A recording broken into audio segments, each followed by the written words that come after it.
So there's many different ways in which one can store seeds throughout the year in order to have easy access for them whenever you're seed starting in your grow room or you're going out to the garden and start planting direct sowing. We converted over to a device of this. You can get this at a craft store based on where you're at. They're between $14 and $18, maybe $20.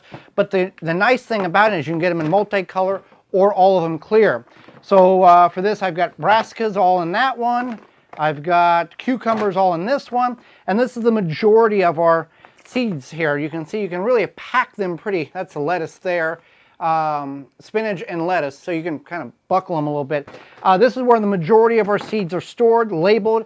The bigger packs that don't fit in goes in this tub here, and then this device, our tote, this will lock down and we slide it in there, and then it has some tools, some markers, some labels, and all that can go right to the garden. So an easy way, and you can organize these by month or by variety. We find variety is the best to this.